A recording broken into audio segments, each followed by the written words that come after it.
अब वो झूठ बोलना नहीं सीखा है अभी तक, सीखेगा मुस्तकबिल में, चूंकि माँ बाप झूठे। अब जब उससे कुछ शीशे का सामान कुछ टूटा है जो बड़ा जरूरी था, तो अम्मा को खबर आई है कोई धमाका हुआ है, अंदर गई है माँ, किसने तोड़ा है? अब बच्चा झूठ बोलना कब जानता है? मैंने तोड़ा है। बाप आया, माँ ने बाप के सामने एक जोर से थप्पड़ उसके मुंह में मारा। उसको पहले तो यही समझ नहीं आया मारा क्यों है। साइकोलॉजी ये कहती है कि बच्चे को जो कि छोटा होता है 4-5 साल से, इसको जब कोई मारता है तो उसको खबर ही नहीं होती पिट को रहा हूं। खैर ये थोड़ा समझ आया इसको कि मैं सच बोला तो इसने मुझे मारा। बाप ने भी डांटा, बदतमीज, एकदम नसीहत लग गई। 2-3 साल के बाद फिर बच्चा उसी कमरे में था, वही सामान टूट गया, आवाज हुई धमाका, किसने तोड़ा? मां अंदर गई, किसने तोड़ा? मुझे नहीं पता। कहा तुम्हारे अलावा तो कोई नहीं? कहा कोई जंगले में से कोई आ गया होगा, कोई परिंदा औरिंदा, मुझे तो नहीं पता, ये विंडो खुली है, मुझे नहीं पता अम्मा।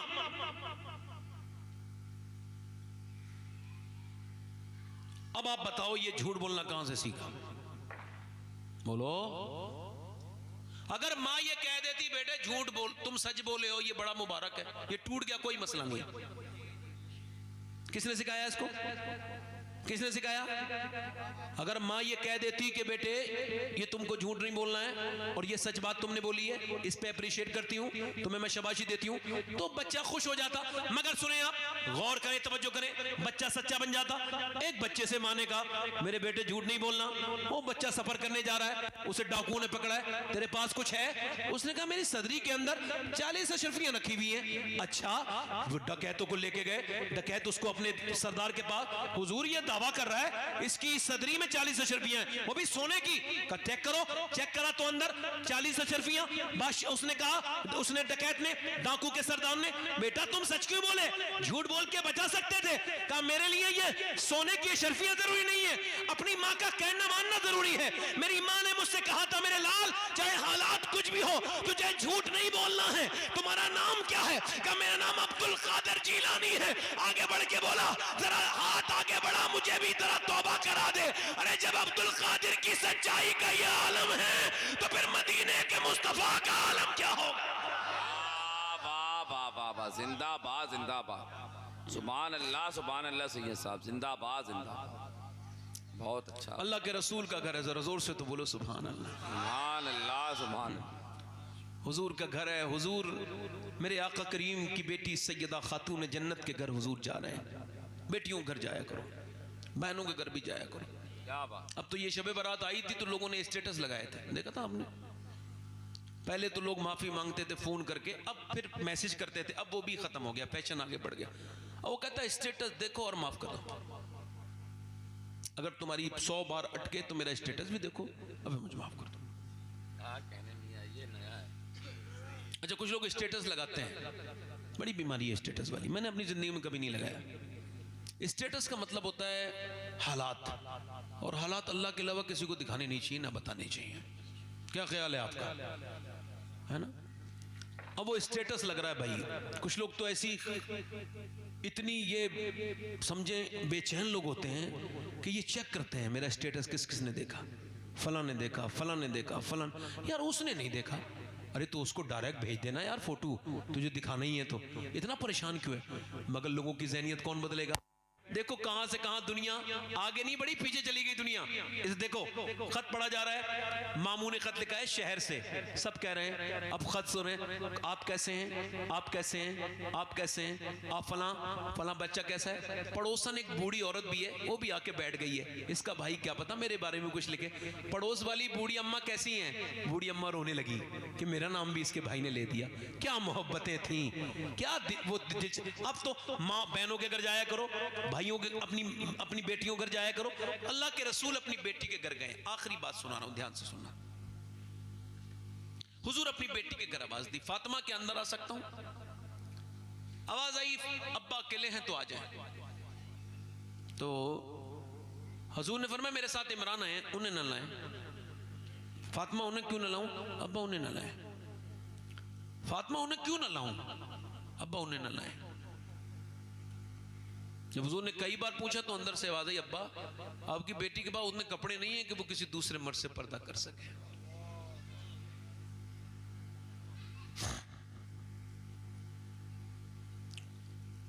और हुजूर ने फिर अंदर चादर भिजवाई और हुजूर फिर खुद अंदर गए। आवाज दी, देखा तो पूरा चेहरा पीला है और आंखों में गड्ढे पड़े हुए हैं, गड्ढे पड़े हुए हैं। उर्फ आम में गड्ढे ही कहते हैं। आंखों में गड्ढे पड़ रहे हैं। कहा क्या हुआ है फातिमा?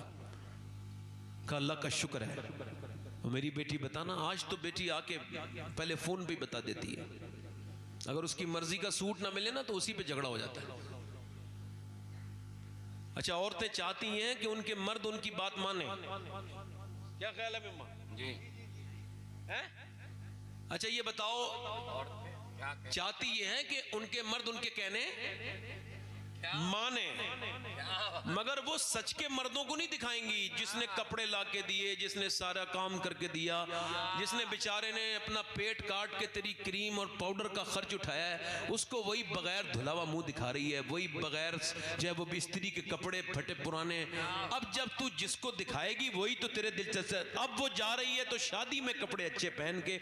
इससे ये पूछो जाहिल, जहां तू जा रही है और वो तुझे बिगड़े हुए बेकार मनहूस किस्म के बदतरीन लोग देखेंगे जो मोहल्ले के सबसे बेकार होते हैं, वही शादियों में ताकते हैं। तो उनसे जाके अब पूछ तू कैसी लग रही है, तुझे वो बताएंगे। आला हज़रत फरमाते औरत को अपने मर्द के लिए पर्दा करना, अपने मर्द के लिए मेकअप करना चाहिए। इस्लाम ने कहा इस वजह से कि इसकी तबीयत इधर उधर न जाए, अपनी बीबी पे उसका दिल बिल्कुल मुतमईन रहे और उसके लिए वो मेकअप भी करे। अल्लाह के रसूल की बेटी सैयदा फातिमा ज़हरा का तरीक़ेकार ये था कि मौला अली फरमाते हैं फातिमा ने अपनी पूरी जिंदगी में कभी मुझसे कुछ नहीं मांगा। मैंने जब उनसे पूछा फातिमा दुनिया में मियां बीवियों में झगड़े होते हैं कि ये ला दो वो ला दो, मगर आप मुझसे कभी कुछ मांगती नहीं। तो सैयदा फातिमा ने कहा मेरे रब ने मुझे इतना अपने करीब कर लिया है मेरे अब्बा की तरबियत से कि अब अल्लाह के अलावा फातिमा किसी और से मांगती नहीं है, फातिमा किसी और से मांगती नहीं है। अल्लाह अकबर। अल्लाह के रसूल अपनी बेटी के घर गए हैं, देखा तो चेहरा बिल्कुल पीला है। ये कौन है? ये शहजादी रसूल है। कोई शहजादी इनके बराबर हो सकती है? अरे कैसे हो सकती है? अम्मी आयशा फरमाती है फातिमा ज़हरा वो हैं जिनका चेहरा हुजूर की तरह, जिनके होंठ हुजूर की तरह, वो चले तो हुजूर की तरह लगे, वो बोले तो हुजूर की तरह। हुजूर ने फरमाया फातिमा कुछ चेहरा कमजोर है, क्या हुआ है? अच्छा सुने, कुछ बातें सुन ले।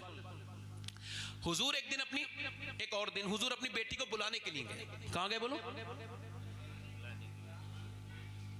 अच्छा, तो हुजूर अंदर गए तो सैयदा ने कहा जी अब्बा तशरीफ लाएं। तो कहा फातिमा मैं बुलाने आया हूं आपको, चलें? बहुत अच्छी बात। कह लेंगे नहीं जाऊंगी। अब्बा मैं कहा फातिमा क्यों? कहा मेरे सरताज अली जो घर पे नहीं है, अल्लाह, पहले उनकी इजाजत लूंगी। क्या बात है, क्या बात है। पहले उनकी इजाजत, वाह, पहले उनकी इजाजत लेना है। उसके बाद अल्लाह अकबर। अच्छा हुजूर को नाराज होना चाहिए था ना, यार अली की क्या, मेरे सामने क्या अली, मैं वैसे भी हुजूर के सामने अली क्या है, कोई कुछ नहीं, वो जो ना थे तो कुछ ना था, हाँ, और वो जो ना हो तो कुछ ना हो। क्या बात। हुजूर नाराज नहीं हुए, बेटी की पेशानी को चूमा और फरमाया फातिमा वाह, तुझे अभी तक मेरी बातें याद है? सुभान अल्लाह, सुभान अल्लाह, सुभान अल्लाह। क्या कुछ गैप गुजरा ना, कुछ गैप, तो हजरत अली भी आ गए। हुजूर ने फरमाया यार अली तुम आ गए, मैं आपका इंतजार कर रहा था। जी हुजूर क्या हुक्म है? फरमाया वो फातिमा को बुलाना आया था, तो ये कहती हैं कि जब तक आप इजाज़त नहीं देंगे तो हजरत अली ना आगे अंदर गए और हाथ पकड़ के बोले ये आपने क्या किया, मैं गुलाम हूँ हुजूर का, चला जाना चाहिए था। और रोने लगे हजरत अली। सैयदा ने हाथ पकड़ के कहा मेरे सरताज आप बिल्कुल भी दिल थोड़ा ना करें, ये आपकी मर्जी से जाना ये मेरे अब्बा की मर्जी है। क्या बात है, वाह वाह वाह वाह मियां, वाह वाह वाह वाह, आपकी मर्जी से जाना। जिंदाबाद, जिंदाबाद। आज बेटियां जरा सी प्रॉब्लम में है थोड़ी सी, तो आप और चढ़ा देते हो उनको, घर बिगड़वा लेते हो, थाने कचहरी करते हो। हुजूर ने आवाज दी मेरी बेटी को क्या हुआ है? सब बेटी वाले बैठे हैं यहाँ पे, किसी की नहीं है तो बहनें होंगी। कहा फातिमा को क्या हुआ है? अल्लाह का शुक्र है अब्बा, बताना मेरी बेटी क्या हुआ है। अल्लाह का शुक्र है मेरे अब्बा। और मेरी बेटी फातिमा बताना क्या हुआ है? अल्लाह का शुक्र है अब्बा। फिर हुजूर ने कई बार पूछा तो फिर बेटी है ना, तो फिर बोली अब्बा और कोई बात नहीं है, बस 5 दिन से मैंने कुछ खाया नहीं, तो पेट से मेरे पत्थर बंधा हुआ है। तो हुजूर ने फिर सर पे हाथ रख के कहा, मेरी बेटी अगर 5 दिन से तुमने कुछ नहीं खाया तो तुम्हारे बाप को आज 9 दिन हो गए।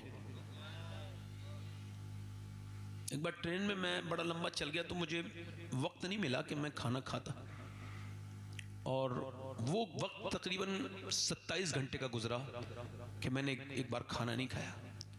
उसके बाद जब मैं स्टेज से पहुंचा तो एकदम स्टेज पे जाना पड़ा मुझे पानी और एक कप चाय पीने के बाद। उसके बाद फिर मैंने जब ये हदीस बयान की थी तब मुझे पता चला कि ये भूख क्या चीज़ होती है। पेट में हुजूर के 2 पत्थर बंधे हैं और अम्मा आयशा कहती हैं हुजूर कुछ दुआ कर रहे हैं ऐसे करके, दोनों हाथ उठा के। कभी मैं किसी रक्शे वाले मुसलमान को देखता हूँ तो दिल करता है इसका हाथ चूम लूँ। क्यों? ये तो एक अल्लाह का दोस्त है कि ये रिज़्क अपने बच्चों को खिला रहा है। और दूसरा कहता हूँ ये वही आदमी है जिसके लिए हुजूर ने दुआएं की हैं। तो हुजूर के पेट पे पत्थर बंधा है और दुआ कर रहे हैं, अल्लाह मेरी उम्मत कभी भूखी ना मरे, मेरी उम्मत कभी भूखी ना मरे, मेरी उम्मत कभी भूखी ना मरे। अल्लाह अकबर। जिस पैगंबर से हमें मोहब्बत करनी थी हमने उससे वैसी मोहब्बत नहीं की। कभी भूलें हुजूर आपको? बताओ, मेराज की रात हुजूर जब रब के करीब गए, लोग कहते हैं हुजूर को माज़अल्लाह गैब नहीं, अल्लाह सबसे बड़ा गैब है, और कोई गैब क्या तुमसे नेहा हो भला, जब ना खुदा ही छुपा तुम पे करोड़ों दरूद, सुम्मा दना फतदल्ला फकान क़ाब क़ौसैनी औ अदना। अल्लाह के मा ज़ाग़ल बसर व मा तग़ा। अल्लाह फरमाता है मेरा महबूब इतना करीब आया कि जितना तीर कमान के करीब होता है, जरा जोर से तो बोलो, इतना करीब से, वो मुझे देख रहा है। पूरी कायनात में एक ही तो विक्टिम है, एक ही तो हुजूर, एक ही तो, अब बताओ, एक ही तो है गवाह जिसने रब को देखा है, हुजूर हैं। और फिर अल्लाह फरमाता है कि वो मूसा थे जो बेहोश हो गए थे, ये मेरा महबूब है, इसकी आंख न थोड़ी बड़ी हुई न थोड़ी छोटी हुई, बल्कि ऐसे ही मुझे देखता रहा मेरा महबूब। अब उसमें मांग क्या रहे हैं? उसमें क्या मांग रहे हैं? उसमें अपने उम्मती के बारे में बात कर रहे हैं, मेरे रब मेरे उम्मत का सवाल। अब जब कब्र में रख दिया गया हुजूर को, तुरबत अथर में, हुजूर की कब्र शरीफ जहां है वो अर्श से अफजल जगह है, हुजूर को जब कब्र में रख दिया गया, आखिरी बात कर रहा हूं मेरे भाइयों, हजरत अब्दुल्लाह इब्ने अब्बास कहते हैं मैंने हुजूर को आखिरी बार देखना चाहा तो फिर मैंने कफन हटाया हुजूर का मुबारक, तो कहते हैं हुजूर के लब हिल रहे थे, मैंने कान रखा तो कहा, किसी ने पूछा किसको याद कर रहे थे? बोलो बोलो, अबू बकर को, अपने सिद्दीक को? नहीं नहीं। अपने उमर को? नहीं नहीं। अपने अली को? नहीं नहीं नहीं। अपनी फातिमा को बेटी को? नहीं नहीं। हसन हुसैन को? कहा नहीं नहीं। हुजूर के लब हिलते थे और हुजूर कहते थे उम्मती उम्मती उम्मती उम्मती अल्लाह। बस ये आखिरी तकरीर से यही है गुजारिश, कम से कम 10 मिनट हुजूर के लिए निकालो और एक 10 मिनट दुरूद शरीफ पढ़ा करो कम से कम दिन में। अपनी बातें सबसे शेयर न करो, रब से शेयर करो, और जो मिल गया उस पर शुक्र अदा करो। वालिदैन अगर हैं, ये अज़मत वालिदैन प्रोग्राम है, चूँकि हर साल होता है तो मैंने उस टॉपिक पे कई बार गुफ्तगू की है, उस पर गुफ्तगू नहीं कर रहा हूँ, बस इतना कह रहा हूँ माँ बाप बगैर मरे समझ में नहीं आ सकते। मैं क्या कह रहा हूँ बोलो? अभी नूर भाई पढ़ेंगे, आप सब सुनेंगे इंशाल्लाह। बगैर मरे माँ बाप समझ में नहीं, और फिर बाद में समझ में आए भी तो। ये फैशन है हिंदुस्तान का कि पहले बाप को रुलाएंगे फिर उसकी मैयत पे रोएंगे बाद में, दिखावे के लिए। जीते जी उसके हाथ चूमो। हाँ, कि मेरे कत्ल के बाद उसने जफा से तौबा, हाय उस जोरे पशेमा का पशेमा हूँ। बाप की तरह कोई दोस्त नहीं हो सकता, बाप बड़ा है। बाप की खिदमत करो, माँ बाप से प्यार करो, माँ से प्यार करो, और अपने रब से तौबा किया करो, सजदों में अपना दिल लगाओ। देखो मैंने आज आपको क्या बात समझाई है, जब भी कोई प्रॉब्लम आनी है आपको तो सुन्नत रसूल ये कि आपको सर सजदे में रखना है, कभी कांदा तलाश नहीं करना है, मुसल्ला तलाश करना है। अल्लाह ताला आपको हर किसी दुनिया के किसी इंसान के सामने न रुलाए, जब भी रुलाए अपने नहीं रुलाए। यूं ही आबाद रहेगी ये दुनिया, हम ना होंगे तो कोई हमसा होगा, कोई गुल बाकी रहेगा ना चमन रह जाएगा, पर रसूलुल्लाह का दीन हसन रह जाएगा। काफ़ी मुरादाबादी ने जब अंग्रेज़ों के सामने झूल रहे जाले थे उस पर वो फांसी के फंदे पर, तब उन्होंने अजमत अहले बैत बयान की है का नाम शाहाने जहां मिट जाएंगे लेकिन यहां हश्र तक नामो निशाने पंजतन रह जाएगा। अतलसो कम ख्वाब की पोशाक पर नाजा न हो, इस तने बेचान पर खाकी कफन रह जाएगा। आप सबका सलाम कह दूं, मैं मदीने जा रहा हूं 5 दिन के बाद, कह दूं जाया करो मदीने। ये अल्लाह का शुक्र है मेरा बेटा ये याहिया ये तीसरी बार जा रहा है। ये इस मामले में मुझसे बड़ा है कि मैंने 27 साल की उम्र में देखा था मदीना, और इसने 6-7 साल की उम्र में मदीना देख लिया, और तीसरी बार हुजूर इसे बुला रहे हैं। मैं ये चाहता हूं कि पूरी दुनिया मदीने वाले की दीवानी हो जाए। क्या बात है, आमीन आमीन अल्लाहुम्मा आमीन। ये झगड़े हमारे यहाँ से खत्म होने चाहिए। सलाम दुआ करा करो, किसी मोमिन को न छोड़ो, सलाम करो। सलाम ऐसी चीज है, बाबा फरीदुद्दीन गंज शकर फरमाते तुम सलाम करो, सलाम करो, बस तुम्हारे सलाम से वो बरकतें होंगी। मैं गुजारिश करता हूँ कि अब हमारे इमरान बरकाती भाई से कि कारी गुलाम नूर मुजस्सम साहब की वो ऐलान करें, चूँकि वक्त बड़ा हो गया है, इनको छपरा जाना है। अल्लाह ताला इन पर